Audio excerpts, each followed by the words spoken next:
Sa paglig-on nato sa atong pagtuo sa Ginoo, magdala usab unta nato kini sa gasa sa kabaghuan sa kaugalingon, the gift of conversion. Maayong adlaw kaninyong tanan. Ako si Mateo Tornino, usa ka seminarista sa Seminaryo Mayor de San Carlos, ug kasamtangang ania sa Configuration Stage 3. Gidapit ko kamo, mamalandong ta sa pulong sa Dios.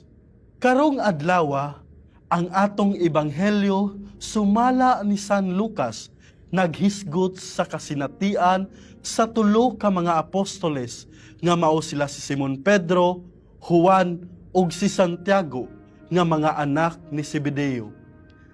Ilang kasinatian nga maoy hinungdan sa ilang kabaghuan ug kausaban sa ilahang kinabuhi. Diha sa ebanghelyo nagmando si Jesus sa tulo ka mga apostol nga palawod kamo ug itaktak ninyo ang inyuhang mga pukot aron makakuha kamo. Apan nitubag si Simon Pedro, magtutudlo, naghago kami tibuok gabi ug wala kami nakuha.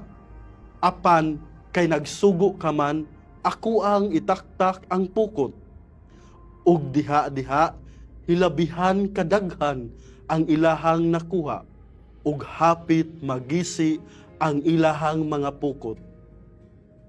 Mga igsuon ko diha ni Kristo, kung atong pamalandungan ang tubag ni Pedro, aduna siya'y pagduha-duha, kay lagi naghago sila tibuok gabi, ug wala sila'y nakuha. Mga pagduha-duha ug kalibog, apan nipadayon si Pedro sa pagtuman sa sugo umando sa atoang Ginoo. Kay nagsugo ka man, ako kining itaktak.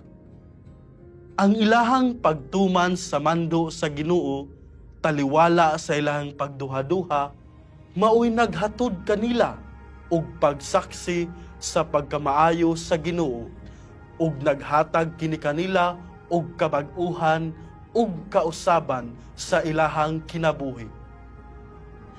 Diha sa atong tagsa-tagsa ka kinabuhi, usahay baya, aduna kitay pagduha-duha diha sa pagsunod sa atong Dios.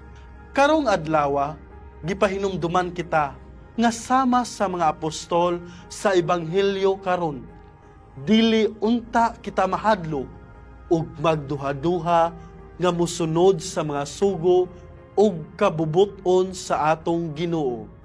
Kay ang pagsubay nato sa kabubuton sa Dios mausab ang paagi nga makakaplag kitag lamdag nga mas makapalig-on sa atong pagtuo ngadto kaniya.